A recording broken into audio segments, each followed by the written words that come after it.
And we're back with another episode of Parasocial Pals. I'm Papa Strell. With me, as always, is my co-host Nick. Nick, how you doing? I'm all right. Having a regular old Sunday. Good old Sunday. What you been up to this morning? Playing any games? Doing any laundry? That sort of thing? Um, so my dog is like 17 years old, so I just kind of took most of the morning cleaning his piss out of his bed. Poor boy. 17, though. God. Well, we have no idea how old he actually is because he's like a pound puppy. Mm. So they were guessing by his teeth that he was at least 2 years old when we got him. Ah. So possibly even older. Yeah. That was our first cat was For, kind of the same way. for all I know, he's an immortal dog that we just picked up It's very towards possible. the end of his immortal lifespan. His 400 to 800 year span. Yes. But yes, he's quite decrepit now, so Well, give him a little extra petting for me next time you see him. I'm sure that will be in like an hour. Yeah, good boy. How was your morning? Pretty good. Just doing a little bit of laundry and continuing to throw runs at Slay the Spire 2 because I have brain damage. I'm like 150 hours in. I just need one more fucking character to complete Ascension 10, and then I'll be done with the game until it releases in the next year to 4. Mm, I would be betting later rather than sooner, but Oh yeah. I don't expect that. I like 1 year is kind of like the bare minimum. I don't even know what it says on Steam. Actually, let's see if they have. I'm not sure they promise a release date. Well, in the early access thing, they have to put like, "Hey, when do you think this is gonna?" Okay, yeah. So, about a year. Last time we thought it would take a year, and it took a year and a half. So 1 to 2 years. So let's call that 2 to 4. They are like dropping the beta updates almost weekly. That I So, think they just switched to bi-weekly like the other week or so. hmm Um, but also, I know a lot of the reason this one took so fucking long is because they changed game engines because Unity decided that they hated everyone. Oh yeah. So I believe they had to restart the game from pretty much scratch at some point. So What's it in now? I believe it's in Godot. Hmm. I'm almost certain I read it was in Godot. Yeah, I imagine there was a lot of lamenting on all the the game dev interns when Unity turned out to be full of dicks. Yeah, it's just like we either got to cave or redo everything. And I think Well, they eventually like reneged on just about everything they said they were going to do, but boy, has that ship sailed and burned. uh, unfortunately, the damage is done. Yeah. It's much harder to get back goodwill than it is to spend it. Boy, is it. Fucking everybody learning that lesson this year. Look at you, Microsoft, Square Nintendo. Enix, Nintendo, yeah. PlayStation just the other fucking week. Reggie spent all that time getting that goodwill with free Wii Sports, and they spent it all. They spent it all in like 6 months. That's okay because Yoshi's going to be $50 if you buy it digitally or something. I don't know. Uh, I don't think I'll be buying it at that price either. Yeah, no. Thankfully, Nintendo stuff actually goes on sale these days, so it will go Yeah. on sale at some point. Anything else in the gaming sphere we want to address? Any And allegations? yeah, all the allegations. No, I think we should get back to the heart of this Star Trek podcast and talk about a bright, shiny, unwoke future, as dipshits on the internet like to call it. The focal nexus of our nerdery on this Yes. particular podcast. Yeah, well, this week we watched 2 episodes. Who Mourns for Adonai, Adonais. I have no idea how that's supposed to be pronounced, and However they you never choose said to it in the pronounce it, episode. you're wrong. So the title, as Wikipedia tells me, is it's a quote from Percy Shelley, the husband of Mary Shelley. Oh, Um, and it is from like it basically just means who mourns for gods. okay. Uh, So is there any, is it supposed to be like Adonis or some like Greek version of that?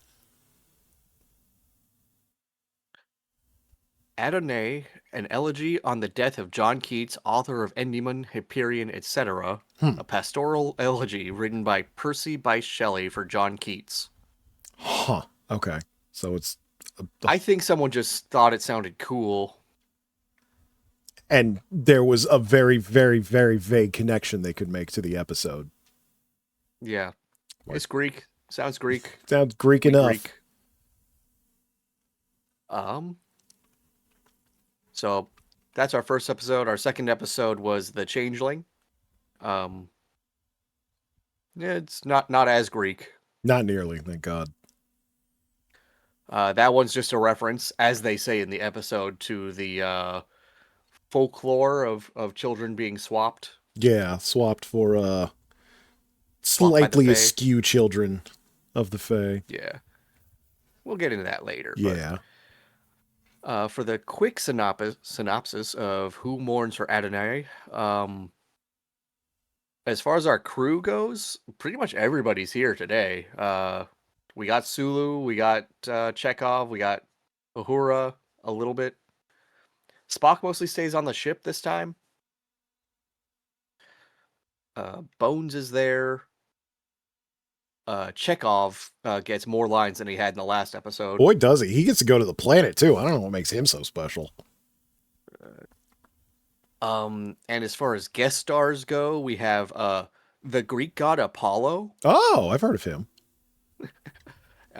We have the archaeological officer Carolyn Palamas. And for some reason, they keep talking to Lieutenant Kyle. Lieutenant Kyle. Man, that's right. Fucking Lieutenant Kyle.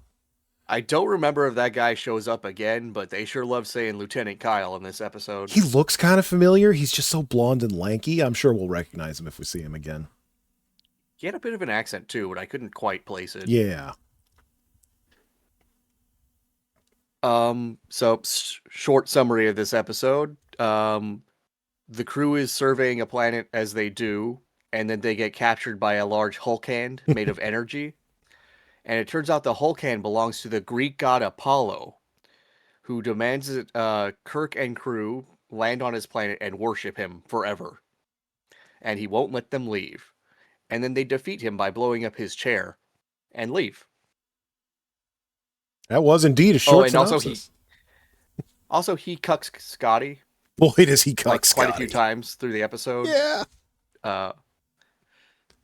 But yeah, that's the long and short of it. Yeah, that really is about all that happens. They meet God, they defeat God, they fucking get on with their lives. This is Star Trek, baby. Yeah, the episode starts off with that that blonde lieutenant who you mentioned, who I immediately assumed was a yeoman because a new woman on the bridge to me says yeoman, but actually not. She's much higher ranking and important than that. I think she had that like yeoman like recording purse that they always have. Yeah, right? that was the other thing that was like, oh, we got a new yeoman because we always get a new yeoman. But she ended up being much more important to this episode than I originally suspected. And I guess she's doing some sort of work on the bridge. I don't know what it is. It's very tiring work, apparently. Because Scotty's like, hey there, let's go get a coffee. Yeah, she's open to having coffee with Scotty, and then Kirk and McCoy love gossiping about him because that's our HR violation of the episode. Yeah, like literally while they're both still there and 2 feet away from them, they gossip pretty loudly. Yeah. Because I think Bones is like, yeah, so Scotty thinks she's the right one for him. I don't think she feels the same. And they're both within earshot. And they're both right fucking there. And Kirk is like, yeah, whatever. Scotty needs it. As long as I don't lose an officer. Oh, fuck, I'm going to lose an officer. Yeah, they did that little sexist thing of Oh man, oh shucks. When women get pregnant, they leave the service. Yeah. That's why we Can't can't have have a a woman pregnant on a officer on the ship. submarine. Which I think that is what, discrimination these days? Yeah, no, you could definitely get in trouble for that. But not in the 60s. Then again, in the 60s, they didn't And have the women on boats to 60s. begin with. That's what Nope. makes it so futuristic. But yeah, they go and get their coffee. Chekhov and Sulu are there talking about Chekhov's god-awful hairpiece or something. I don't remember. I forget. Yeah. And then they get attacked by the giant Hulk hand. It just... Oh yeah, one thing about Chekhov this episode is that he keeps making references to Russia because I don't think people got that he was Russian. Yeah, they needed to make it really clear that he's Russian. The accent wasn't enough, I guess. Well, it's not a very good Russian accent, Yeah. let's be honest. And the name Chekhov, just not clear enough. Yeah, they get grabbed by the fucking Hulk hand. Yeah. It is a shame that the Hulk hand wasn't a bit beefier, but yeah, just a giant green space hand, which like They do a pretty extended segment where they're like, engage invasive maneuvers. Captain, we can't escape it. yeah, And then finally it grabs them. it's so funny because it's like engage evasive maneuvers, and it doesn't really look like Sulu's doing anything. And it's like, Captain, we can't escape it. It's like, have you tried? Are you doing anything, Sulu? Or are you fucking... Maybe Sulu's smart enough to know that when a godlike alien is involved, you just kind of let it happen. You just let it go, yeah. You just wait until Kirk has the opportunity to do his like verbal jujitsu on him. Mm-hmm. Why delay the point? Yeah. But yeah, they do eventually get captured. They're trying to figure out... We get an exterior shot of the hand holding the ship like a frisbee. Yeah, it's very like... It is clearly not anywhere near the ship or holding something ship-shaped. It's just like, hey, make it look like you're holding a thing about this size, and we'll make it work. And it mostly works. Yeah, it's like a translucent green hand that looks like the ghosts from the Haunted Mansion. Yeah. At the end. They'd probably use the same technology for it. Yeah. But yeah, they get captured, and naturally Kirk is like, all right, well, try to figure out what this is, and also I guess we'll try to escape. Mr. Sulu, jerk it a little. So he's like, Sulu, why don't you try rocking the ship back and forth or something, see if we can escape. And he tries. It just doesn't work, or so we're told. You don't actually see the ship move. Yeah, Sulu's pullout game not strong today. No, not very strong. Eventually they get a hail, and they see a very Greek-looking man appear on the screen. At first, he's just like talking at the crew, and I thought it was just a recording, but eventually he does respond to Kirk, so I'm like, okay, this isn't like some recording or whatever. Apollo kind of does do this thing throughout the episode where he's just talking and he's not listening to anything that's said to him. It's a very godlike behavior. It's like, I am speaking and you will listen, and I'm not going to address you. You should just be fucking paying attention. Because, yeah, several times it feels like they're having two different conversations. Mm-hmm. Which I think is on purpose, but... Oh, yeah, definitely on purpose, but... It does, because of all the, like, we've definitely run into godlike aliens that were actually just recordings before, so it's hard to gauge which of those it is. So he doesn't say he's Apollo just yet, but he's like, I knew your fathers and your father's fathers. Yeah. 5,000 years ago. 5,000 years ago. Welcome home, my babies. Welcome home, my children, to this weird planet you've never heard of way out in space. Yeah, so I think he demands that Kirk and his crew come down, or his officers, except for Spock. Yeah, Spock's not allowed. He demands that Kirk and his officers come down, except for Spock, because he's a weird alien. We don't like that. But Kirk naturally is like, fucking, no, fuck you, I'm the captain. So he's like, all right, I'm going to squeeze you with my space hand. And then he squeezes the ship with the space hand and just like increases the pressure or something.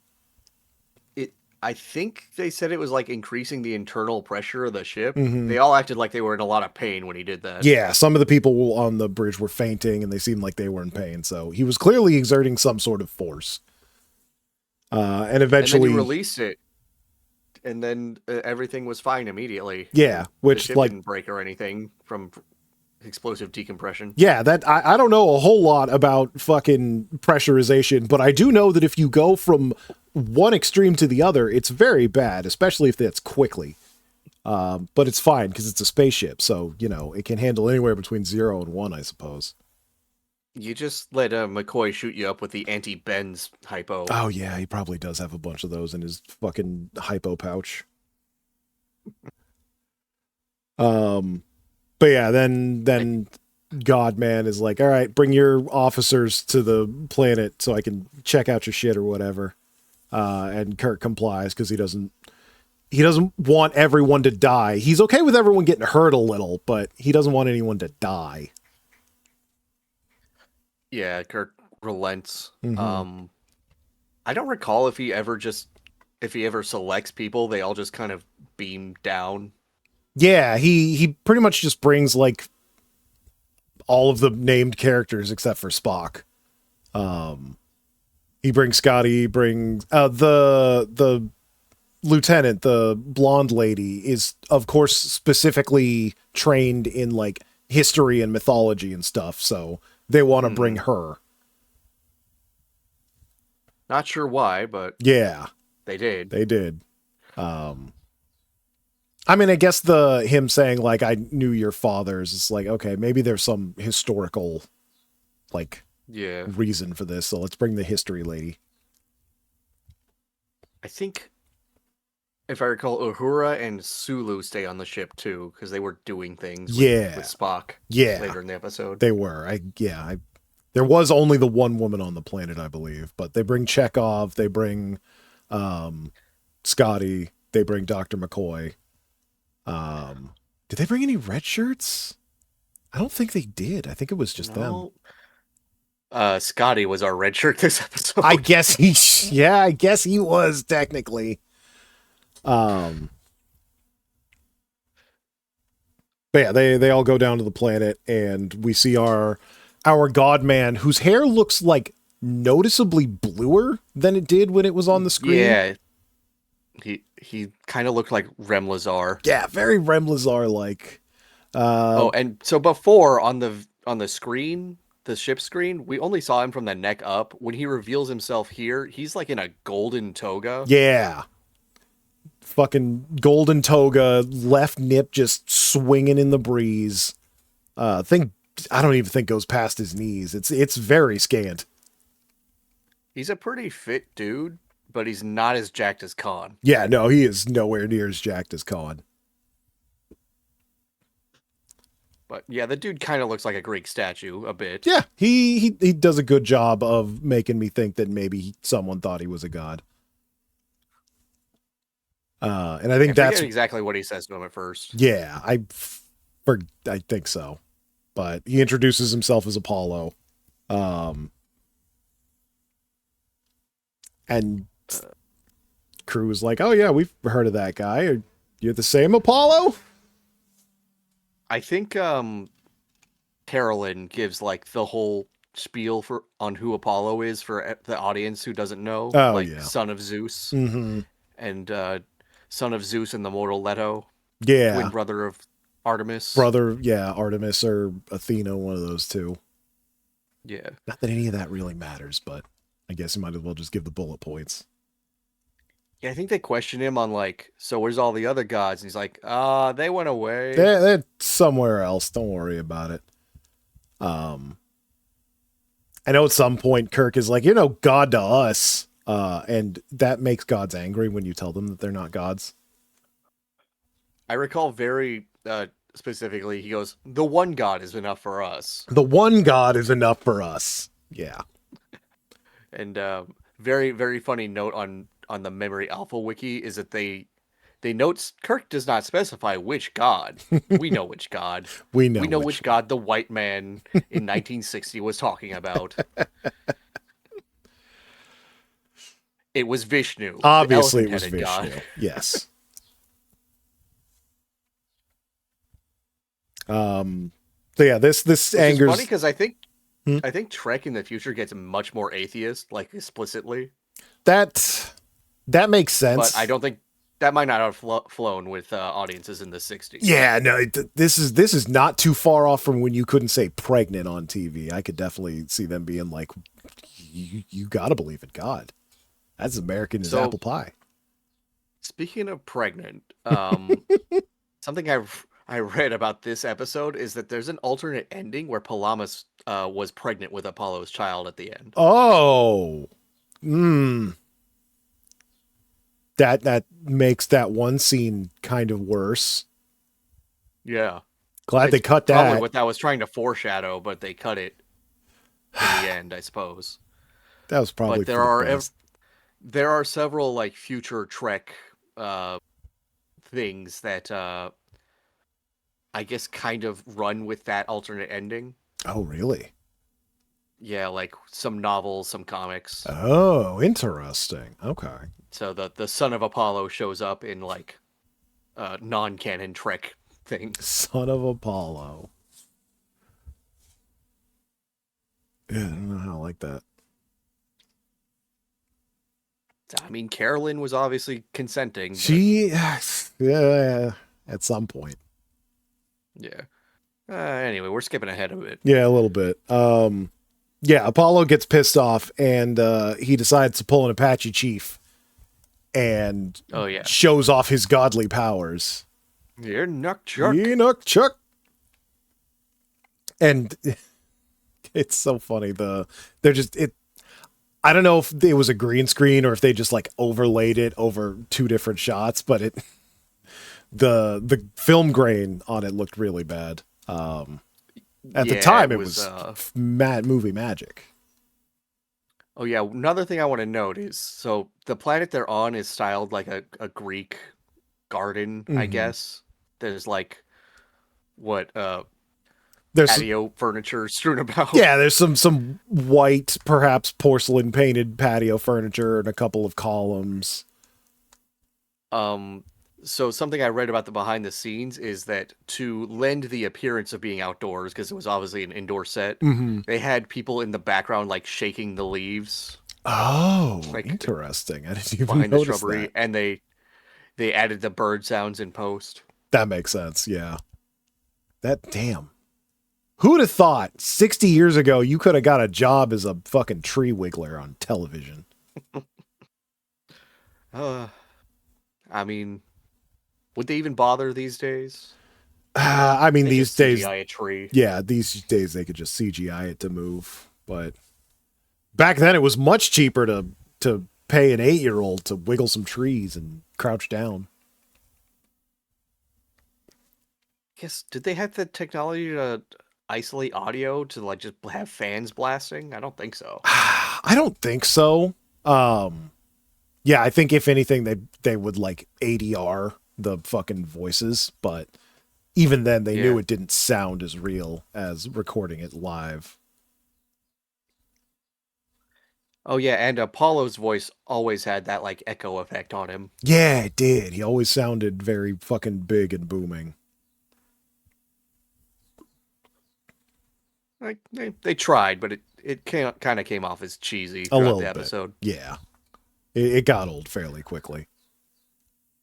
He gets big and then I think he disappears for a bit. Yeah, I don't remember if he disappears. I wrote down that he does take an interest with the lady whose He name. like compares it to Aphrodite. Yeah, it's like, oh wow, you're so hot and cool and wise. And yeah, that maybe that was after. I don't remember if he disappears and they're like, all right, we need to do more fucking investigating or whatever. He kind of like leaves them alone a lot through this episode. Yeah, he's got to go. He's got to go recharge Jo crystal or whatever. He kind of lets them hang out on his patio a lot because there's only one set in this whole episode. Yeah, but I think he does. He does talk to the lieutenant and like take her with him, and they go. Scotty, of course, not having that whatsoever. Yes, I think like he gives her a new dress and then tries to walk off with her, and Scotty tries to stop him, and he just gets zapped. Yeah, Scotty, he like immediately takes out his phaser and tries to shoot him, and then Apollo just like breaks the phaser, like melts it, and then also simultaneously breaks everyone else's phaser. Yeah, Chekhov's gun did not go off in Mm-hmm. this episode. Unfortunately. Yeah, I think he sabotages their communication equipment too. Yeah, they try to call the ship, and it's like, no, you don't need to talk to anybody. You don't need these guns.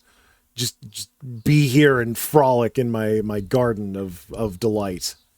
I don't have Anyway, any I'm food. gonna go make out with this chick. You guys start picking berries or whatever. I'm gonna hang Make out an with the offering to one me. woman. Go find a sheep or something.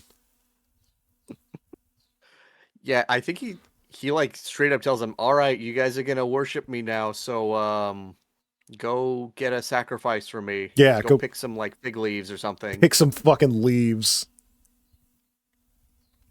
I'll be back in a minute. You better have those leaves when I'm back."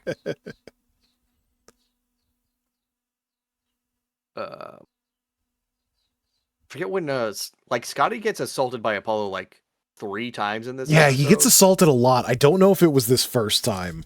I think it was. So I think it's like after. uppercutted over the table. Yeah. Like it was flying. I think this time he just gets like, it just gets like knocked back from the phaser. But after Apollo leaves, then Kirk is like, all right, well, he's got to be drawing from some sort of power source if he's gonna fuck up all of our shit. So you two engineer motherfuckers, go figure out what that is. And Scotty's having a hard time focusing because he's just so concerned for that lady that happens to be the same lady that he was trying to take on a coffee date. He's being cucked actively. Actively cucked by a god, Scotty. Learn to give up.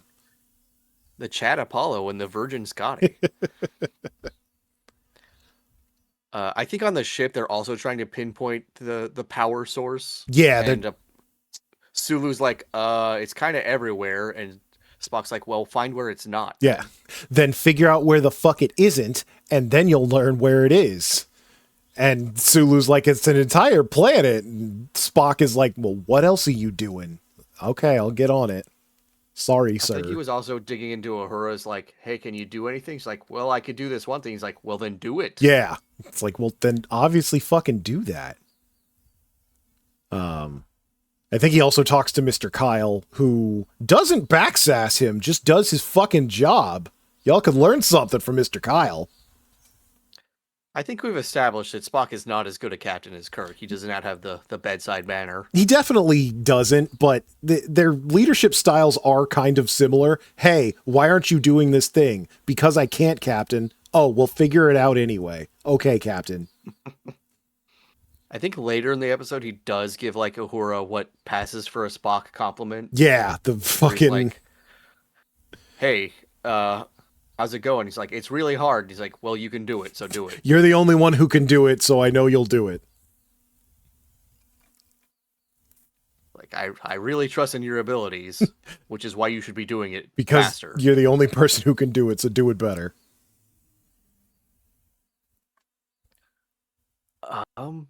I think after that, what else happens in this episode? It's kind of it's just sort of going between the two locations. Yeah. I think we cut back to Apollo and what was her name again? I keep forgetting her name. Carolyn, that's right. We cut back to Apollo and Carolyn, and she's trying to get some information out of him. You know, like, what are you? Where did the gods come from? How do you know us? Stuff like that. And he mentions that they says that go ahead. They are the literal Greek gods. There just happen to be aliens like Thor in the MCU. Yeah. And they subsist on worship. Yes, they need I don't worship. understand how that works when he's still alive after 5,000 years, but whatever. Yeah, whatever. He had enough residual worship in his back pocket to survive that long, I guess. If you really wanted to try and extrapolate it, like, there are still people that worship the sun, and if he is in some way actually tied to the sun, then maybe he gets some of that worship power, or maybe it's all bullshit. Who cares? It's a Star Trek episode. Uh, I can't say. He does say that the other gods transcended this reality or something. Yeah, he's very like not giving up details, but he specifically says like Hera Like, just sort of spread herself to the wind and disappeared. yeah, Carolyn was like, "So they're dead." He's like, "No, no, gods don't die." And then he mourns them, and then she's like, "I thought you said they don't die." And he's like, "They don't, They but I'm don't to sad because they're you. dead." It's not your kind of fucking peasant death. It's cool god death. It's different. It's Death Plus, Yeah. the sequel to Death, The premium sequel to death. death. Quick tangent. Fun fact about the sequel to death. So in Slay the Spire 2, you know there's a couple of enemies that have like infinite health. Mm-hmm. Infinite is actually a number, and if you max out your damage to like 99999 whatever, you can kill those enemies. That's hilarious. So I imagine that's how you kill a god. You just hit them really, really, really, really hard. I mean, kind of what they do in this episode. Yeah, kind of. Except they don't hit him; they hit his chair. Yeah. That's later. I think we do see Carolyn sort of falling for Apollo, and she's like, "Yeah, no, I'll be your queen. I'll be your lady. Well, I'm cool with this. You're hot." Yeah, going back to the Khan comparison, they kind of have the same like tug on each other. Mm-hmm. Like she really admires his Greek muscles. Yeah, and he really admires her Um, vagina. yeah. Like I'm not sure what the appeal was to her, other than she just loved Greek history. Yeah, Because he wasn't like particularly nice to her or anyone else. yeah, not really. Just a few buttered her up with a few compliments. That's about it. She was just like, "Oh, but he's so sad and lonely Yeah, and tall." and tall and bronze and hot. Yeah. It might have been purely physical. I don't know. It could have been.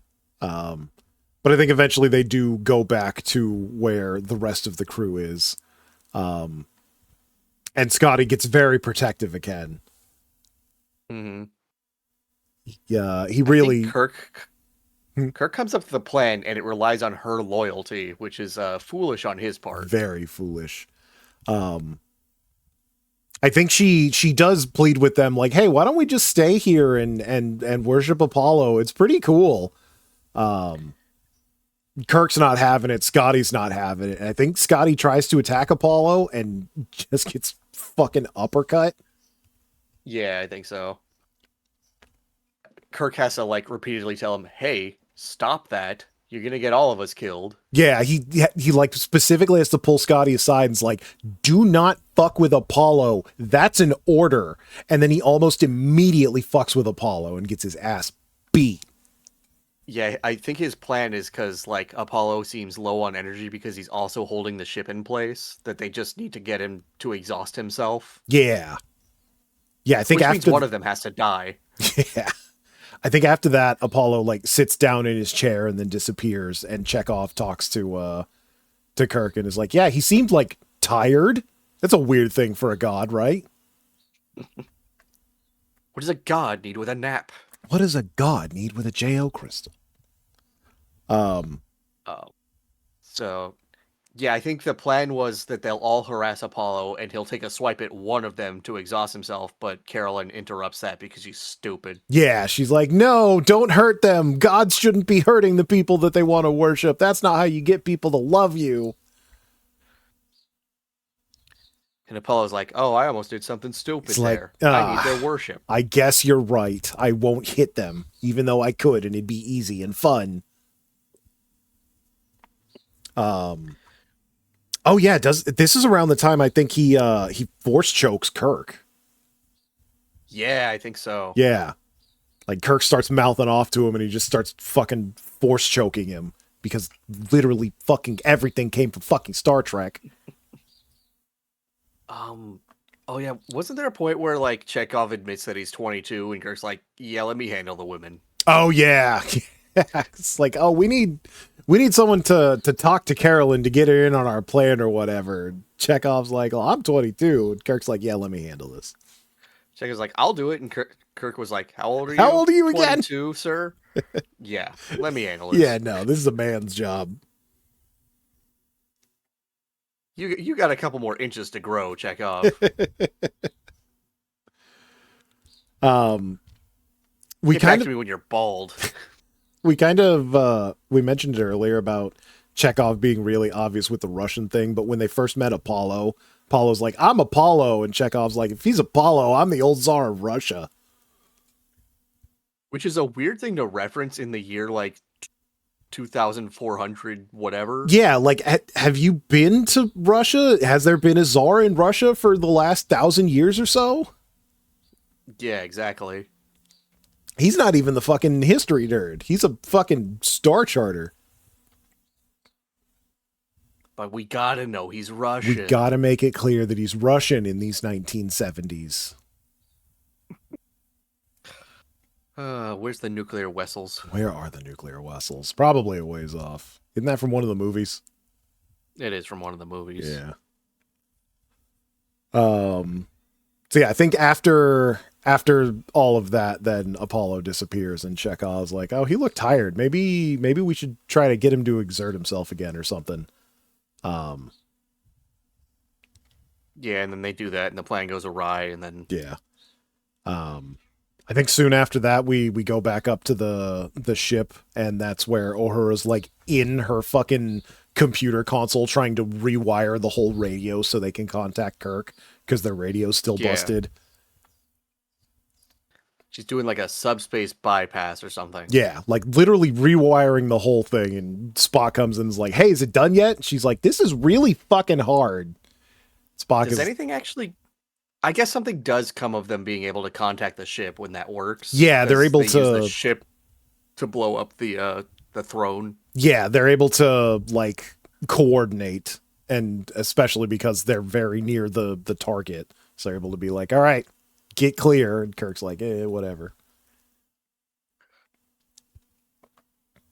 But yeah, I think I think Kirk convinces Carolyn to like reject Apollo to like sap his ball energy. I don't know. Yeah, he manages to talk to her, and she's really into Apollo, but she's into Kirk more, so she does what Daddy Kirk says. I think he's able to convince her because he uses the slave word. He's like, he does. We don't want to be slaves. We don't need gods anymore. We don't want to be slaves.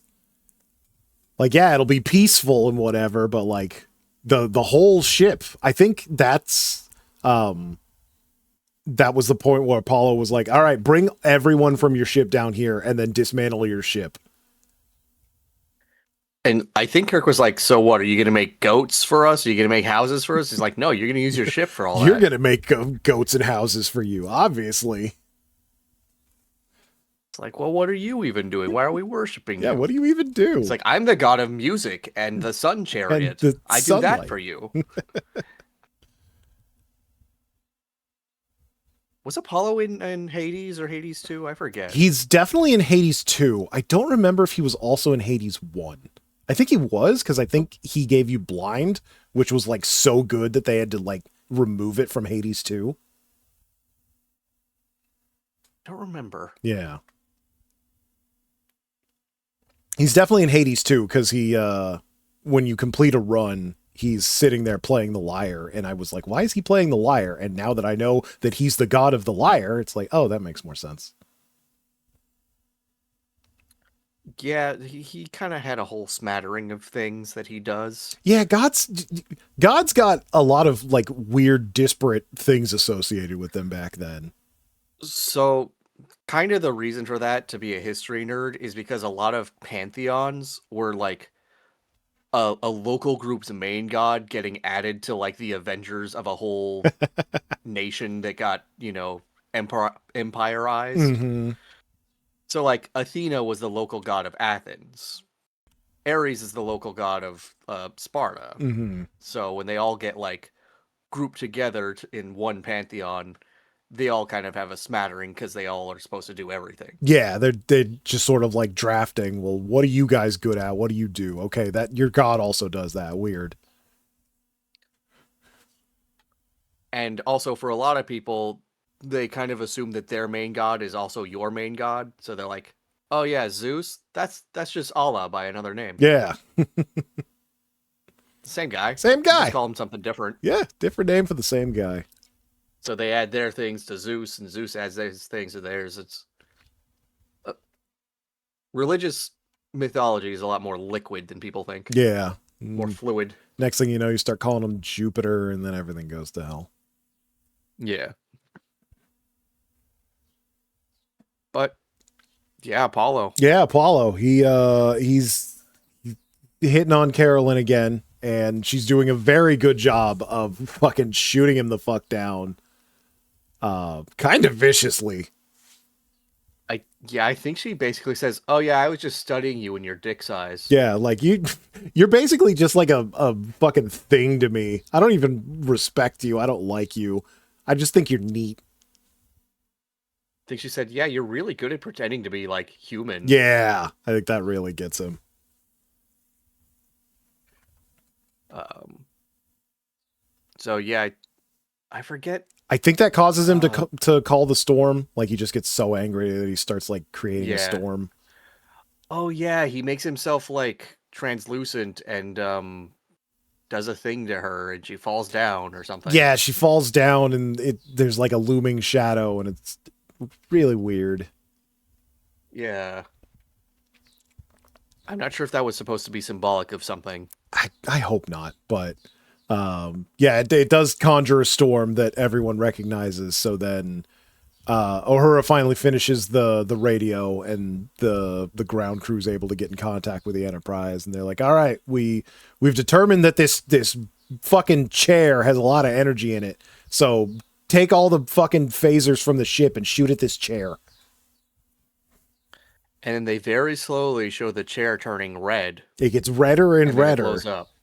Oh no, it doesn't blow up. It just scene transitions to being rubble. Yeah, it looks like it melts, and then the scene fully transitions, and it's just like rubble. I wasn't quite sure what they were going with there. They didn't have the budget for fireworks. Yeah, I guess so. Apollo does show up and like tells them to stop, but doesn't have the ability to actually stop them. I think Kirk just says straight to his face, "We've outgrown you." Yeah, we've outgrown gods. We don't need you. Just the one. And then I think Apollo surrenders himself to the cosmos. Yeah, the chair disappears. They don't get into it, but I guess all of his powers are gone. And he's like, all right, yeah, I guess you guys don't need me later, and just floats upon the wind, disappears. Yeah. And then back on the ship, Kirk was like, would it have hurt to gather a few fig leaves? And yeah, it would have. That's what this whole thing was about. The whole thing was about specifically not doing that. And then they go on their merry way. Yeah. Nothing ever happened. Nobody got hurt. Nobody's pregnant with anybody's child. Yeah.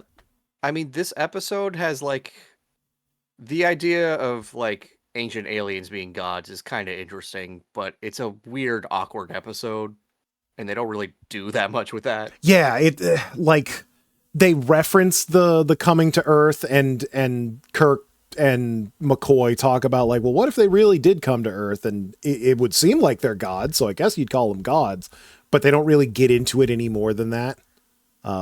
Because in the end, this is basically just a worse version of like the Trelane episode, where they're just being messed around with by a godlike being. Mm-hmm. Yeah, this time they just happened to have one that supposedly influenced Earth, even though that doesn't really matter. It asks the questions of, do humans need gods? But it doesn't really answer that in a satisfactory way. It just, Kirk says, no, we don't. Yeah. And like, yeah, I suppose in the sense that like you didn't need anything that he provided. He didn't actually provide anything, but yeah. There's no real battle of wits. There's no real fucking... It's not really good versus evil. It's just, I'm all powerful and corrupt, and Kirk is like, nah. Yeah, I think they wanted Apollo to come off as somewhat sympathetic, but he doesn't act in a way that's sympathetic at all. Yeah. And like he keeps saying like, man, I promised that you guys would be happy and I would have given you everything. And it's like, you didn't really, you didn't show any of that. You didn't do anything. You made demands and you hurt us. And maybe there's a secret thing there about better gods. rewrite of the episode would be if instead of the like hand thing, if he just invited them to his planet and then treated them super nicely and then refused to let them leave. Yeah. They're like, all right, nice visiting you, Apollo. And he's like, you're staying. Nah, you don't need to leave. That would have been a more interesting take on it, I think. Yeah. Because, like, from the start, he's just hostile and there's no sympathy there. And if they had learned later that, oh, yeah, he needs us here because he needs our worship energy, and there was more of a parasitic angle to it, that might have been interesting. Yeah. But yeah, all in all, it was just, hey, what if Apollo was a guy on another planet? Yeah, what if we made a space thing about Apollo? Yeah. Yeah. We had a costume and we wanted to use it. We had a costume and some fucking marble chairs we wanted to use. Oh, yeah, we didn't mention Carolyn's dress that he gave her was like a bright pink Barbie toga that was basically taped on. Oh, there's no physical way that should have stayed. Yeah, covering her up, just barely covering up those bits and bobs, but very tight. Yes, a bit of side boob in this episode. A little bit of side boob. Always enjoy a bit of Star Trek side boob. Yeah. Oh, and that waist, man. Oh God, yeah. She did look like that. What is it? The armless Venus? Yeah, a little bit actually. Except she had arms. Except she had a bad couple wig. of arms and much longer hair. But anyway, we want to get on to the next episode, which is a better one. Yeah, let's get on to the next episode, The Changeling. The Changeling. So the Changeling is a bit more of a bottle episode. I think it only has the ship sets. Yeah. And one of them looked kind of new, but yeah. I believe our cast is the only people who really get anything to do are like Uhura and Scotty. McCoy and Spock are there. Yeah. Kirk is there, obviously. Sulu gets one good gag. I don't recall Chekhov being that important to the episode. Yeah, I don't think Chekhov actually showed up in this one. If he did, he didn't speak, I believe. There's one red shirt who doesn't do his job. Yeah. There's quite a few red shirts that do their job and get fucked up for it. And our main antagonist of this episode is Nomad, the Changeling. The Changeling. Who is a floating prop. A satellite. Imagine a satellite. A Chrome Xbox Series X. Yeah, it's like an Xbox Series X with a blender on top of it. Yeah. Very. And it had like car and like the kids are too young to remember the car antenna that extends. Yeah, the extendo antenna, yeah. But it also kind of looked like a suction cup. It was very weird. Yeah. Some kind of sensor probe. Yeah.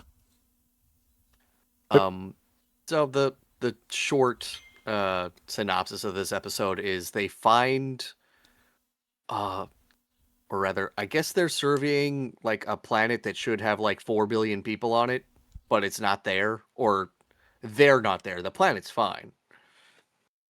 Yeah, they're going to a place and supposedly there should be people, but there aren't. There aren't. And then they get attacked by a mysterious entity that keeps attacking them with energy bolts, the equivalent of 90 photon torpedoes. Yeah, that's 90, by the way. A fuck ton. So yeah, eventually they manage to communicate with it, which makes it stop. And then it identifies itself as Nomad, and it believes Kirk is its creator. They then beam it aboard and are surprised to see that it's a robot. Eventually it is revealed that this robot is actually, or this satellite, it's not quite a robot. Yeah, it's like, not really a robot. It's like an AI. It's not humanoid in any way. In a box, yeah. It is revealed that it is essentially a Earth probe that got sent out to survey new life on planets that has somehow mashed itself together with an alien probe whose mission is to uh, collect soil samples and clean them of biological infestation. Yeah, specifically like collect and sterilize soil samples.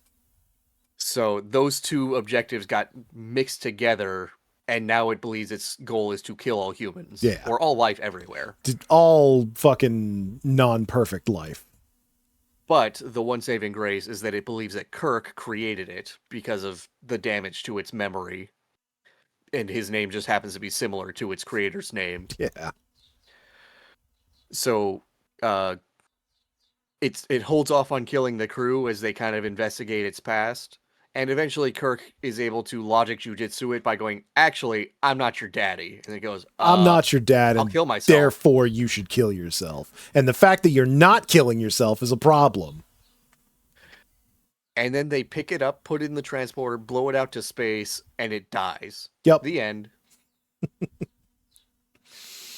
Oh, yeah, and along the way, Scotty gets zapped, and Uhura gets her brain wiped. Oh, yeah, Uhura gets her brain wiped, and that doesn't unhappen. That persists the whole episode. That's half a B plot. Scotty dies. Scotty fucking dies. And he's no worse for wear. Uhura? Uhura's got to go back to college. Yeah. But we can get into your notes now. Yeah, I guess we can get into the episode. It starts off with Uhura with her weird giant ear thing. They're going to survey some planet or system or whatever, and it's just empty. It just fucking disappeared. There's no people, even though there's supposed to be like 4 billion. And supposedly they checked in like a week ago, so it's not like they left. There's no like radiation. There's no sign of war. They just fucking disappeared. Yeah, the infrastructure is fine. The people from Taste of Armageddon would be very proud. Oh, they'd love it. They'd be like, "This is how you war." But yeah, they don't really know what's going on, and then they notice there's something approaching them at incredibly high speed, like warp 11, warp 15, something that literally shouldn't be possible. Yeah, later in the series, I think in TNG, they establish that warp 10 is the max. When you're going at warp 10, like, there is nothing faster. Yeah, that is supposed to be equivalent to, if not almost as fast as light speed. Well, I think warp is beyond light speed. Just basic warp 1 is beyond light speed. Like, at warp 10, you are in all places at once. Okay, that makes more sense. But yeah, this thing is moving incredibly fast and hitting them with what they determine is the power of 90 photon torpedoes. And Scotty Kirk is like, how many more of these can we take, Scotty? And Scotty's like, well, we could probably take like 4 more, which is really fucking impressive. Yeah, and then they respond by launching 1 photon torpedo back at it. Yeah, they're like, well, we'll hit it with 1. And Kirk is flabbergasted that this thing tanks a single photon torpedo. It's like, wait, they absorbed a photon torpedo? You just absorbed 90. You can absorb like almost 400 if the math's out. Yeah, so there also was a funny line where Kirk is asking Scotty how many more if they can take any more, and Scotty's like, that's got to be problematical. But yeah, eventually, after getting hit like 4 times, like their shields are gone, they're gonna die on the next hit. Then Kirk is like, oh, hey, maybe we should try to talk to it. It's typical. Yeah. Wait till the last second. We can't kill it? Maybe we should negotiate, I guess. We should talk to it. So he tries to talk to it, and that makes it stop. And it tries to contact them, and it just sounds like sped up chipmunk noises. Mm-hmm. Thought it was piloted by fucking Alvin and the Chipmunks for a second. Yeah, they seem to believe that it's a spaceship at this point. Yeah. I think they note that it's very small. It's like 1 meter big. And only like 500 kilogram. I forget. It seems very small, especially for how hard it was hitting them. But eventually they managed to communicate with it by letting it hook up to their ship's translator and burning it out. Yeah. Oh yeah, one thing I noticed was like, so they managed to hit it back, but they didn't know how big it was until after they hit it back. So I'm wondering how that squares out. Yeah. Like they seem surprised that it was only 1 meter in size after they hit it. Yeah. Like, It's like, how do you know you hit it how do you even know you hit it? if you don't know how big it is? You know how? Because Sulu's amazing at his fucking job. That's how. So it was like, yeah, so I hit it on the same trajectory that it hit us. So obviously it hit. Obviously, it hit. It didn't move. Yeah. Didn't even look like it, but it hit, I promise. I guess it is a torpedo, so don't torpedoes like explode at a set distance or something? They can. It might even be guided to some degree. Yeah, So, I don't know. Yeah. I don't actually know how the weapons work in Star Trek. I assume it's all lasers. I'm not sure anyone really does. But yeah, it blows out their computer, like reading their data banks or some shit. Yeah, and then it eventually learns English. Yeah. And yeah, it's like, oh, I'm Nomad. I'm non-hostile. I thought you tried to shoot us, but whatever. And they're talking to Nomad, and it very much sounds like a robot. We don't quite know what it is yet. I think they try to ask if they could go aboard its ship, and it's like, no, that's not possible. I'll just come to you. Yeah. I forget what it asks of them, and they're like, can we just bring you aboard? And it's like, all right. Yeah, it's like, yeah, okay, we can do that. I thought for sure it was just going to teleport itself on there, but they bring it over on the In the teleporter room. teleporter room. And it's just like a fucking silver Xbox with some extra shit strapped to it. It's very much, how do we make a cheap robot in the 60s, glue a bunch of shit together and paint it silver? So one thing to note is that Nomad is always floating everywhere, and they worked very, very hard to suspend your disbelief on that, because like sometimes they'll have it propped up and the camera is just above like where they're holding it from the bottom. Yeah. And sometimes it'll just be dangling from a string above. Yeah. And it's like floating around over stuff on the set. I'm sure on a 60-year-old television, you couldn't see that string and it looked like it was floating. But with today's modern HD, you can see that string most of the time. It was actually pretty impressive puppeteering because it never like wobbles or waves when they're moving it around. Yeah, it doesn't look like a human is moving it. It looks like it's, self-propelled. I think These days they just would have put it on like a green screen stand. Yeah, exactly. It's really funny too how like this is the future and they have a spaceship and they have a fucking microwave that can materialize anything, and everyone that sees this little floating robot is like genuinely in awe, like, holy shit, it's a little floating robot. I've never seen anything like that before. Oh, also at this point, they still believe it's like a ship, so they're like, hey, you want to come out? Yeah. Because they think it's like a tiny alien inside this thing or something. Yeah, they're like, oh, you're obviously a tiny alien inside a ship. Why don't you come on out? And the robot's like, does not compute. I think it keeps saying, like, your thoughts are disordered. I don't like that. Yeah, you think weird. Or non sequitur. Yeah. Exterminate. Exterminate. Very similar to fucking Daleks in that way. Non sequitur. Your words are disordered.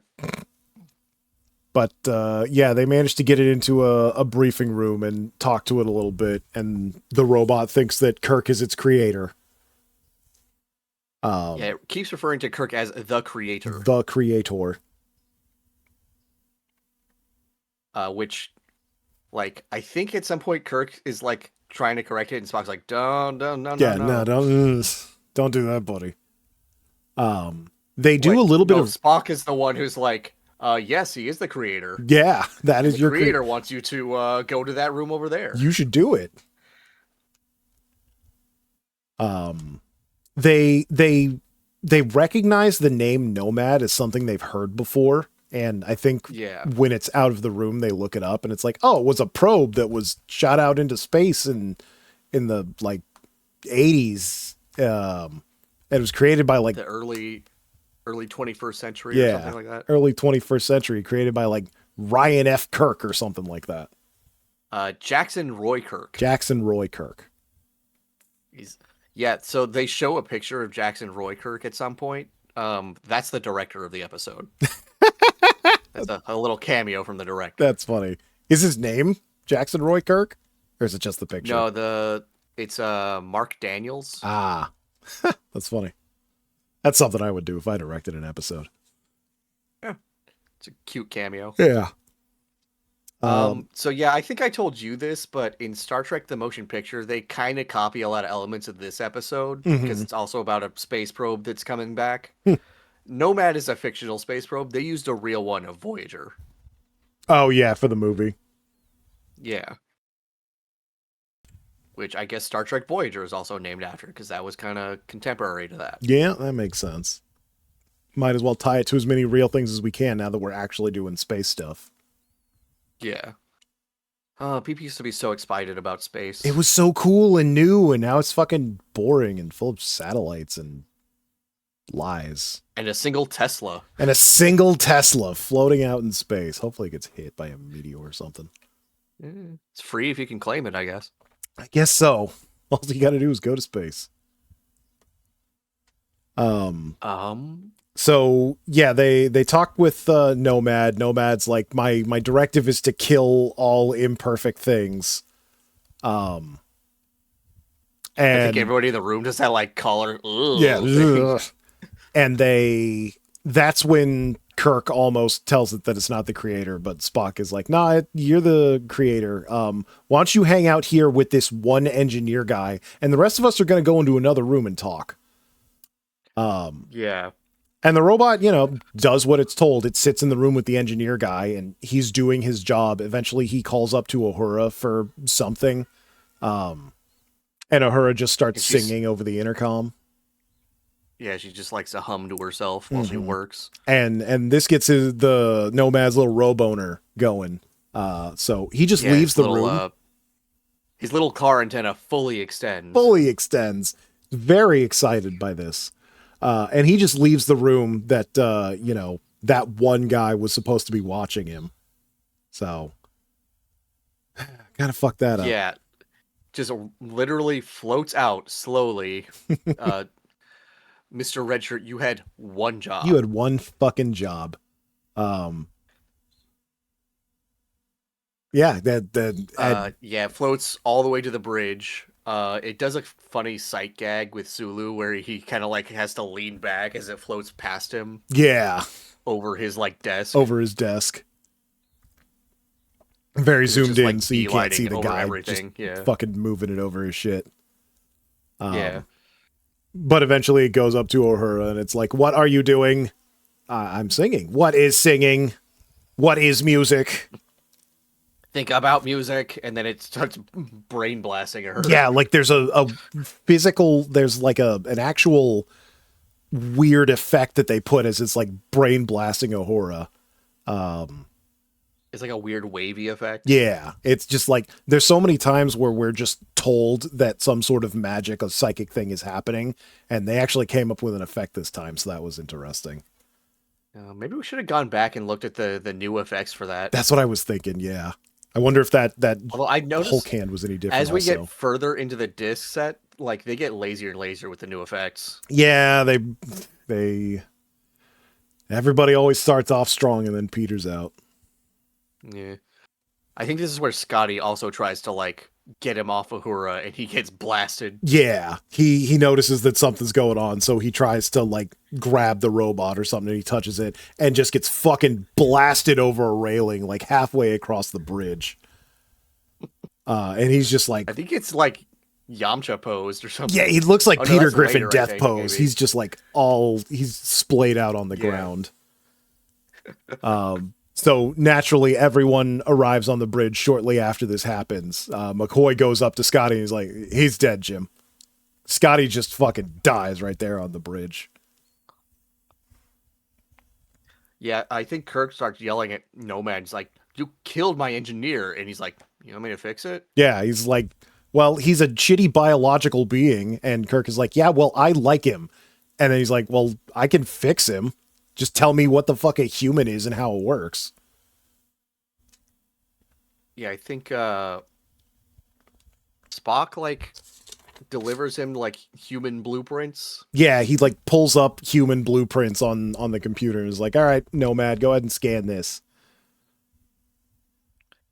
Does Nomad blow out their computer again? I forget. I don't think he does. I think he just like Spock specifically prepares it for like fast transfer or whatever. So he just like, Wi-Fi's into it.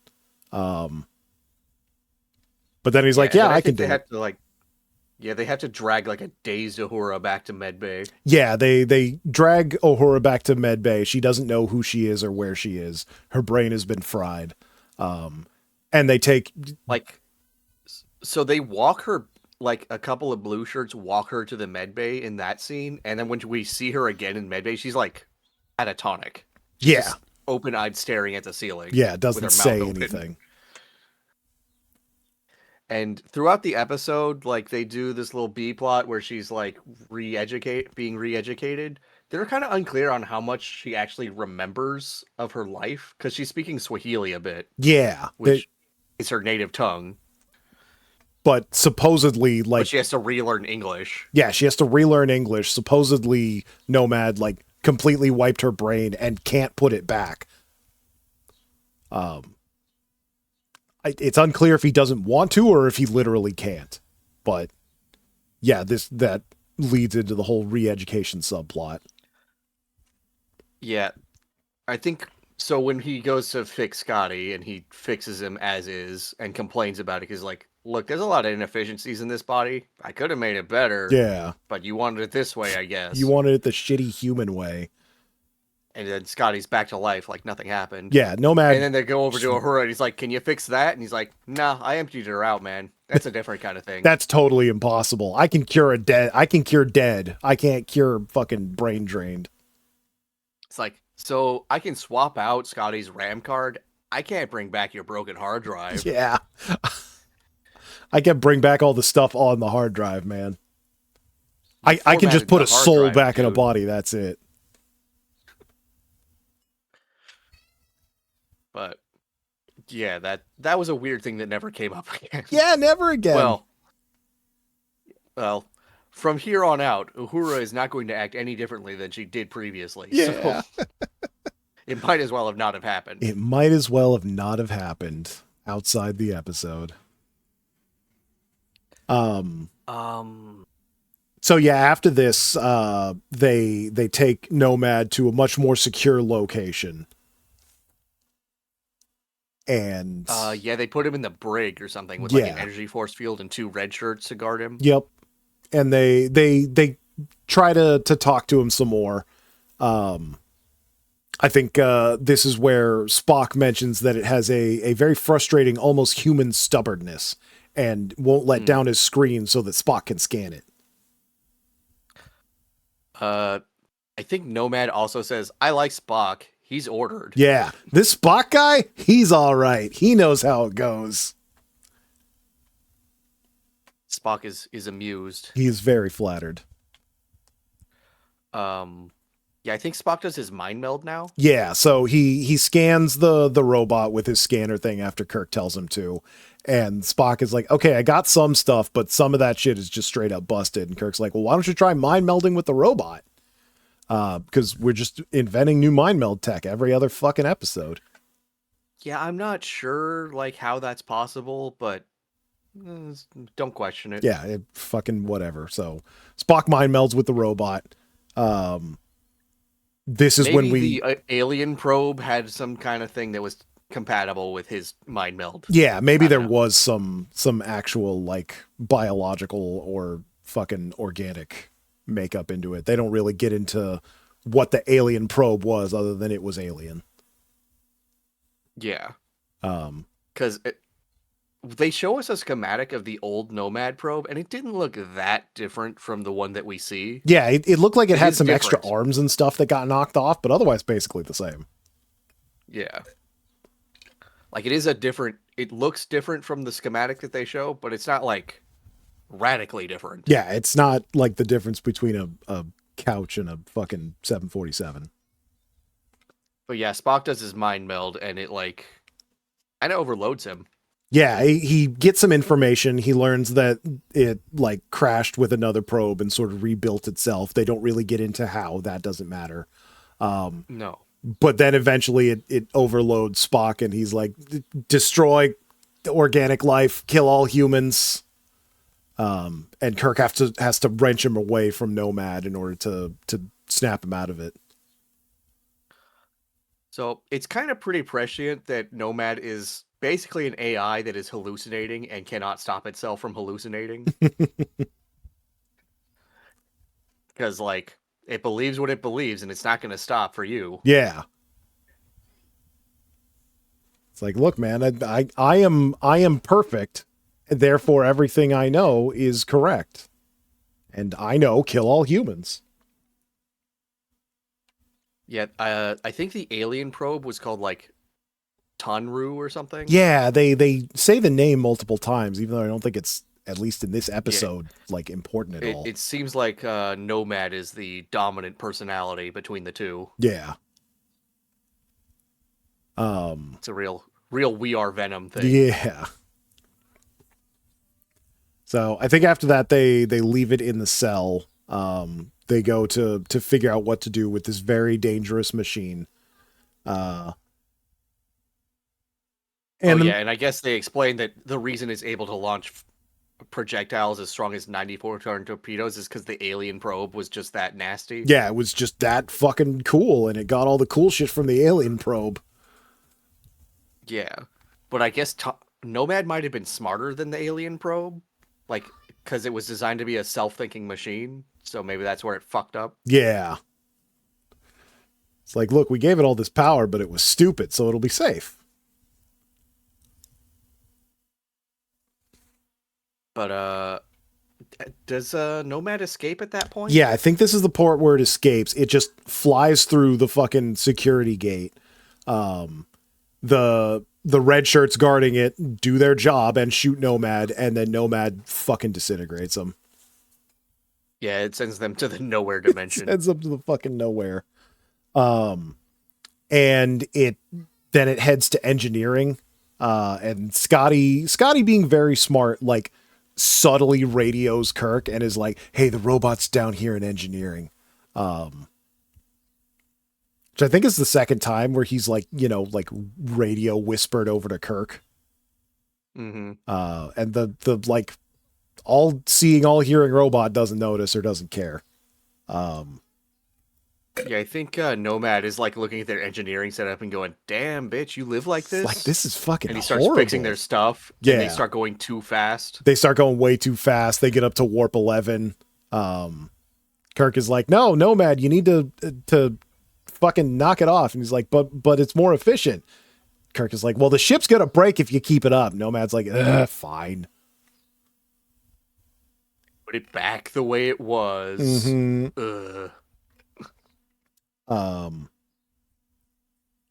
think at this point Kirk admits that he's biological and in like a fit of anger, and that was like a bad move. Yeah, he's like, I have to kill all biological things, creator. That's what you told me to do. And Kirk is like, "Well, I'm biological. Are you gonna kill me?" And Nomad's like, never thought of that. I have to give that some thought. I'm gonna think on this, and then it refuses to respond to him again. Yeah, and Spock pulls Kirk aside and is like, "Hey, that was probably a bad idea." Oh yeah, it also says I'm gonna go back to Earth at some point. Yeah, We'll see how I feel about all of this when I get there. Yeah, I need to go back to the point of origin that you told me where it is. So Kirk is like, "Oh shit, we told it where Earth is." Yeah, I think one of the first things it demands is like, "Hey, where are you from?" And they show it like a vague star chart, thinking it won't be able to suss that out. Yeah. And then it does. And it turns out it's smart enough to suss that out. It's smart enough to learn English in like a second. It's smart enough to figure out where Earth is on a star map. Um, yeah, I think after a while, it escapes again and kills 2 more guys. Yeah, it kills 2 more red and then, shirts. like, it raids the like Med Labs files for Kirk's what is it? His medical history. Yeah, his just like medical history. It assaulted the doctor lady. So yeah, it was looking up for information specifically on Kirk, I guess, to figure out if he was actually biological or not. And then I think I thought my dad was a robot. I thought like my dad was a cool, perfect robot like me. Nomad finds out he's adopted. Yeah. So I think Nomad goes back to engineering or something to force the ship to go back to Earth. And we have to go do the final confrontation with Nomad. I think he starts shutting down the he shuts down the life support. Yeah. And Kirk is like, Nomad, you need to turn the life support on. Nomad's like, nuh-uh. Nomad's like, but it'll kill all of the biologicals while preserving the ship. It's a perfect solution. It's perfect. And I only need the ship. I don't need you guys. I don't think he really needs the ship, but... yeah, actually. Guess maybe they took him away from his other ship or whatever. Yeah, I guess that's when Kirk decides he's got to do his mental jujitsu. So he starts fucking talking up Nomad. He starts throwing syllogisms at him. He's like, all right, so if it's imperfect, you got to kill it? Nomad's like, yes. Yeah, I have to kill it. If it's imperfect, you have to kill it, right? He's like, yeah. Yeah. And what if you're imperfect? Well, I'm not imperfect. That's crazy. I'm not imperfect. But I built you and I'm imperfect. How can you be perfect if I'm imperfect? I don't remember how he answers that one. I think Kirk just keeps laying it on. It's like, anyway, even then, I'm not actually Roy Kirk. You made like 3 errors, Nomad. Yeah. You got to kill yourself 3 times. You got to triple. He drops the bomb of like, I'm not your creator. I'm just some guy with the same name. You fucked up. And the fact that you didn't know you fucked up is another fuck up. And the fact that you're not killing yourself for fucking up is another mistake.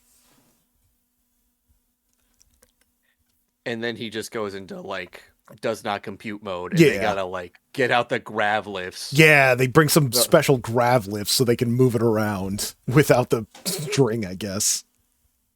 Yeah, and they throw it in the transporter and launch him into space. And then he explodes and it fills up the entire fucking view screen when they're looking at it. It's quite the explosion.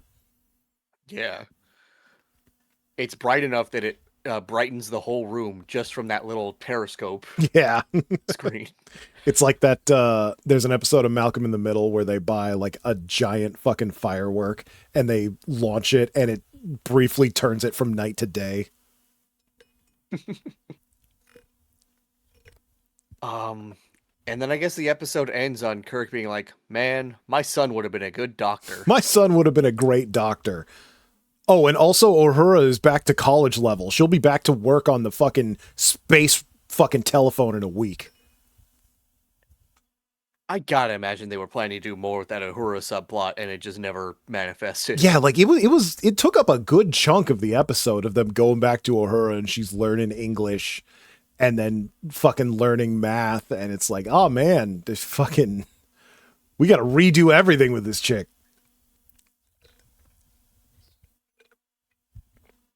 But yeah, Scotty's perfectly fine, and Uhura has to go back to college. And we never mention any of this ever again. And none of it happened again. In fact, it so didn't happen that they made a movie of it with this plot. Of it not happening. And expect you not to remember this one. So it can happen again. Hope they don't also brainwipe Uhura in the movie, because that'd kind of suck. I think the movie plays it out a little better than this one. That's good.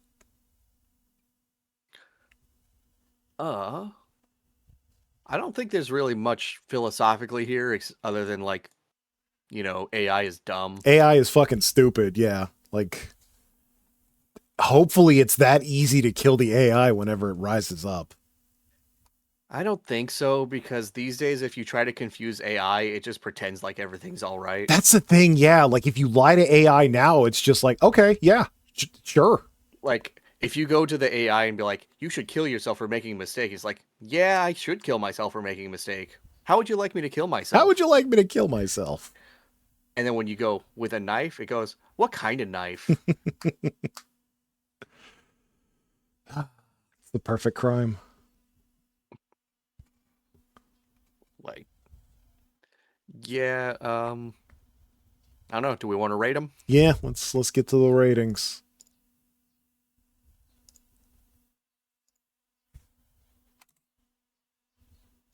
I think that's how it's spelled.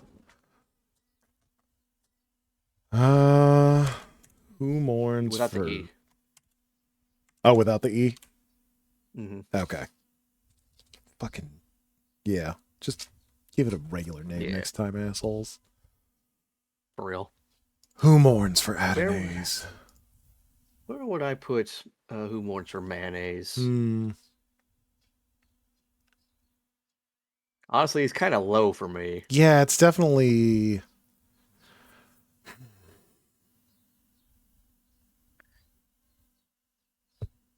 Maybe just because I wasn't feeling it, but like maybe somewhere above like Charlie X. Yeah, I was thinking like definitely better than Mud's Women.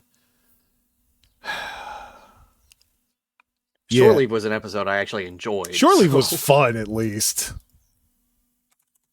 Yeah.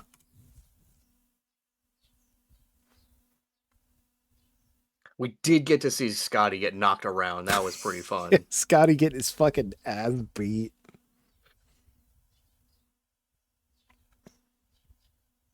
Yeah, I think that's a good spot for it. Yeah. And the Changeling. Ooh, that's a good one. Yeah.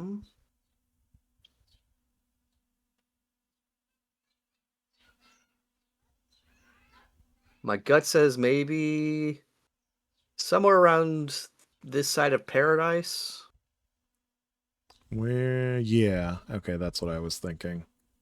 Yeah, I can see below this side of Paradise, above Aaron and Mercy. Yeah. I can agree with that.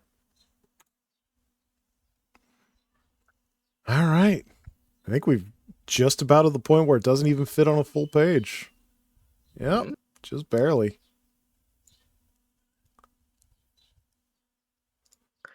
We're getting there. Yeah, one of these days. Maybe this year. Who knows? Who can say? I'm not going to do the math. Let's see. What do we got coming up? What do we got coming up? We've got Mirror Mirror, which is a classic episode that is referenced really commonly. I'm super excited for that. That is the Mirror Dimension episode. Yeah, that's the one with the mustaches, right? Yep. Fuck yeah, love Spock's goatee. Yep. Yeah. And as I recall, that episode is actually quite good. Good. I guess. And we also have The Apple, which is one I don't really remember. The Apple. Better not be going back to gods already. I do remember this one. This one had the Servants of Vol. I have no idea what that is. You'll find out. I'll find out. Probably next week.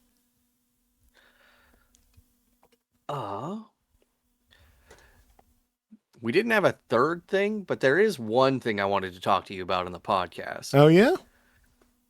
So have you seen the Twitter discourse on the blue button and the red button? Unfortunately, I have. I've seen multiple Magic card versions of the blue button and the red button. Because I feel like it's philosophical enough to bring up on the Star Trek podcast. Yeah, I suppose it is. So, gut answer. What's your pick? I mean, we played the fucking Prisoner's Dilemma 17,000 fucking times. It's not quite a Prisoner's Dilemma. Yeah, but it's basically a Prisoner's Dilemma. Let's see if we can find the actual fucking blue button, The red prompt. button prompt that's Yeah. going around Twitter. Hopefully it's from Medium. Sure, whatever. I know Mr. Beast posted it, but he also copied that. Yeah. This is probably it. Everyone in the world has to Yeah. take a private vote by pressing a red button or a blue button. If more than 50% of the people press the blue button, everyone survives. If less than 50% of people press the blue button, only those who press the red button survive. Which button would you press? Now, obviously, the morally correct choice is the blue button. But if it's just me and I don't have the ability to talk to or communicate with everyone in the world, I'm pressing the red button. My gut instinct is to press the blue button, but see, people will come up with a bunch of like post hoc rationalizations on why they press what they press, but it really does just come down to justifying your gut instinct. Mm-hmm. I would press blue, and my post rationalization on that is like, I don't really want to live in a world where red wins. I understand that, and again, like philosophically, you are correct. Everyone should press the blue button. Unfortunately, I live in the real world and I can't trust people. Red has literally no downside other than I guess you'll have to feel bad if some people die. But as far as Well, keeping the me downside is alive, that red is if 100%. red wins, blue loses, you're stuck in a world full of reds. I'm stuck in a world And full also- of reds either way is the thing. Yeah, you're in a world with reds and no blues. And like that's going to devastate everything. All of your nurses are gone, all of your doctors are gone. Yeah, I don't know most about of your all. doctors. You've seen some of those. Like losing best case scenario, well, the ultra best case scenario is everyone presses red. That's not happening. Like best case scenario is like 10% of people pick blue, but even 10% of the population missing is devastating. Oh yeah. But if that's if that becomes a problem, I can take myself out the game. It's okay to take yourself out the game, but there is literally no risk with pressing red. That's the problem. That's why this is a dumb, shitty version of the prisoner's dilemma, because there are literally no stakes. I mean, the stakes are: would you kill somebody to save your own hide? Well, the short answer is yes, unfortunately. I am human. But what's also interesting to me is you see the ratio there of blue to red. Mm-hmm. Almost every poll I've seen has been the same ratio, almost exactly. Yeah. And I mean, if this ended up being the ratio as described, everyone lives. So maybe we are just barely good enough to make it work as a species. I also see a lot of people making racist comments saying like, yeah, but Indians and Africans are also voting. And I don't really think that that's like they think that those countries would be red voters majority wise. Yeah, they automatically I don't assume. think that's quite human nature. I agree 100%. It's, oh, other people are going to press red, so I need to press red. And, you know, maybe it's nationalism, maybe it's racism, maybe it's good old-fashioned xenophobia, but I mean, you know, if you've seen the Dark Knight, you've seen this happen yet again. Yeah. I've seen the exact meme where it's blue button Batman going, you just wanted to prove everyone's as ugly as you on the inside. That's pretty good. I haven't seen Joker. that. Red button Joker. Call me Red Button Joker, I guess. But like, it also depends on like what, because people are like, well, blue's the logical choice, red's the logical choice. It depends on what your goal is. If your goal is to survive, red is obviously the logical choice. If your goal is to save everyone, blue is the logical choice. I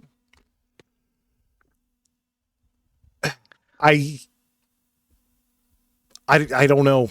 I mean, if enough people press blue, then everyone lives. Yeah, but I don't think there's that many scenarios where everyone lives. Well, apparently in this poll right here, everyone lives. Yeah, So that is the thing. If this were the real life, then even though I pressed red, everyone would live. Now the real follow-up to this is like, oh, and then afterwards you get a little thing over your head for the rest of time that tells everyone what you voted. well, that's why Now it's a we've got a private vote. problem. I also think it would be a very fun sci-fi story to have the post-apocalypse world of red voters where everyone knows that everyone else voted red, That would be interesting, yeah. where everyone knows they're in it for themselves. Oh yeah, every single person. But not me. I'm a good person. I'm a good I'm one of the good ones. I did see a funny comment that was like, yeah, so the actual optimal thing to do is to have the government make a contingent of army voters press red and punish all of the red voters if red wins. People who would normally vote blue vote red and just go on a fucking revenge mission Just if go red on a wins. fucking spree. We do Jesus. mutually assured destruction on red.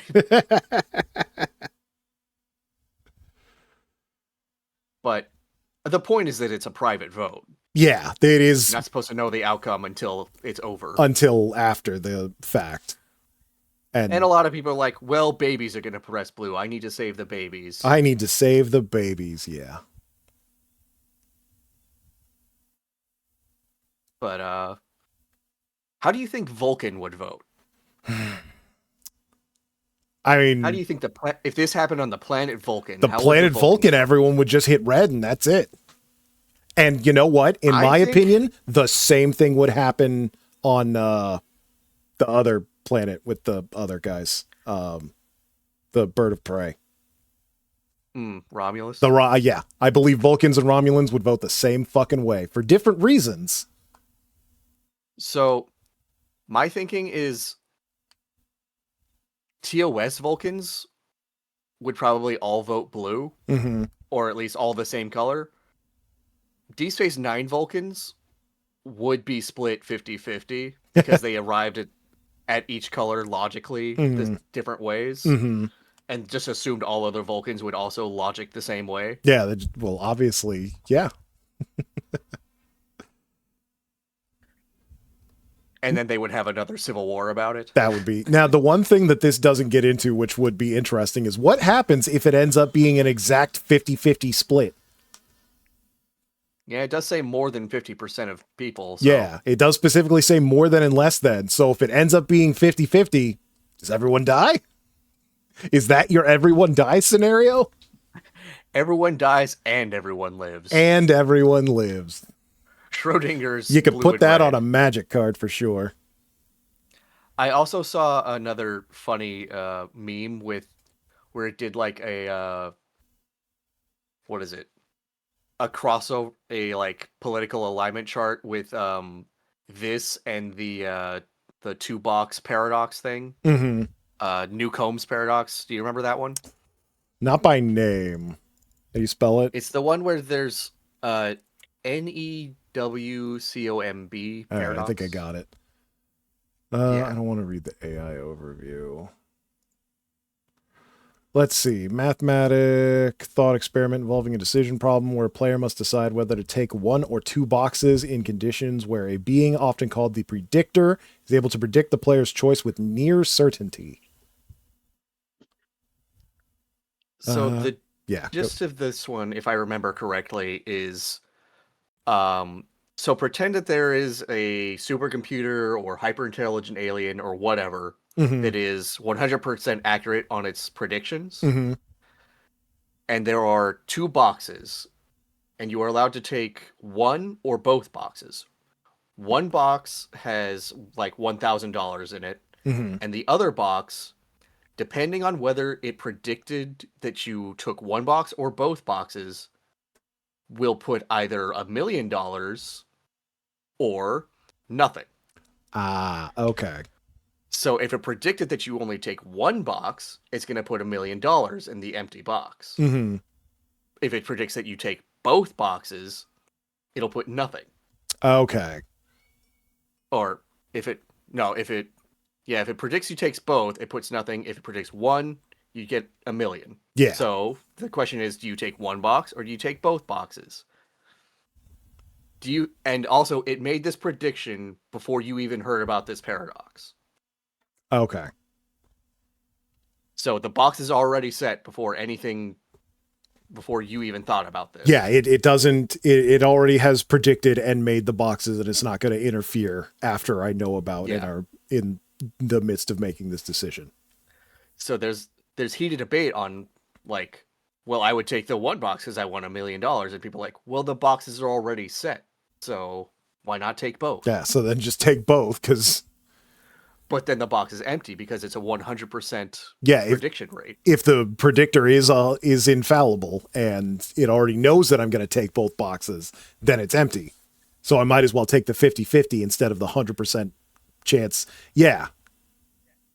It So they made a political assignment chart between whether you're a one boxer and a red buttoner or a double boxer. two boxer. Oh god. Well, Yeah. what's your gut instinct on this one? This one, Take both? no, I think I would take one. Hmm.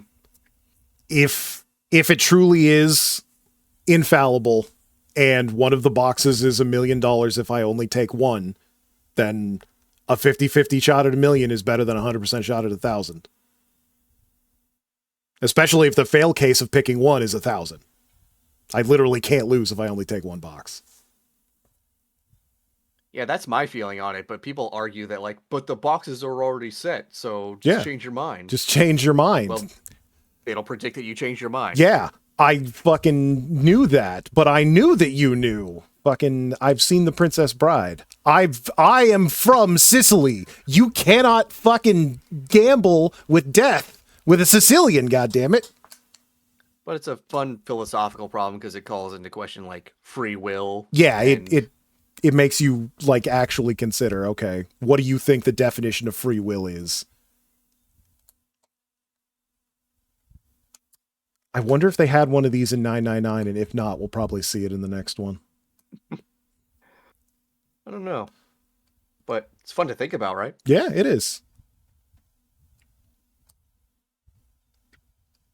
So we need so we just need to turn this into a game show. How can we take fucking what was that show with the cases? Let's make a deal. We'll call it The Problem with Monty Hall. The Problem with Monty Hall. Yeah. How do we turn picking two boxes into a half-hour show? Monty Hall's problem? What is Monty Hall's fucking problem? I was going to say I hate that guy, but actually I love that guy. I love Monty Hall. Monty Hall's great. So, fun fact about the Monty Hall problem. I believe this was after I'd played 999 with you, but my wife and I were at Dave & Buster's and they had a Deal or No Deal game. Mm-hmm. And we played it.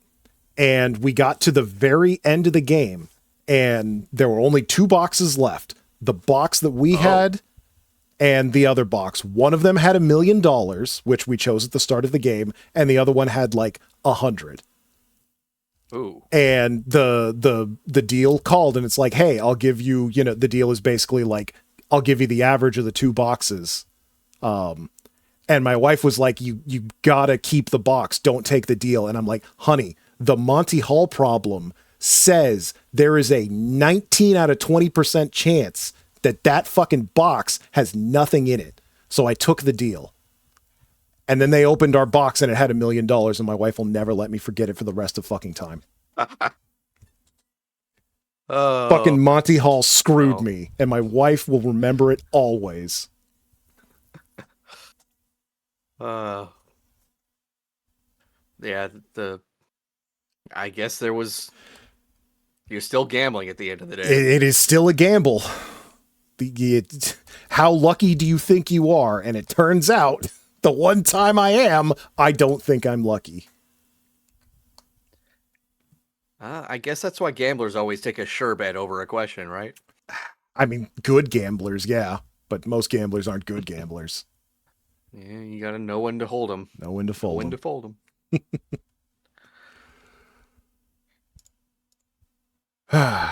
Any other paradoxes to I bring was up? going to say, any other thought experiments?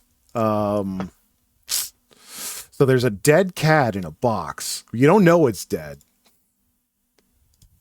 As I recall, that thought experiment was supposed to point out the ludicrousness of Yeah, that whole that's situation. the funny thing is it was designed as like this is stupid and unrealistic, and the point has been lost after so many years that people think it's like a legit Yeah. thought experiment.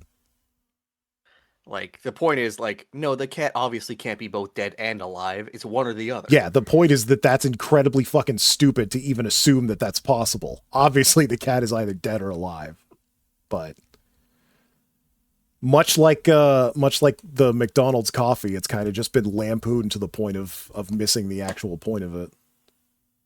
Yeah. I got nothing else. Yeah, I think that's it. I think we can call this a podcast. So, yeah, probably see y'all again next week for some mirror shenanigans. Oh, baby. All right. Any final words? Press the blue button. I want to live. You press whatever button you want. I don't care because I'm pressing red. Good night, everybody.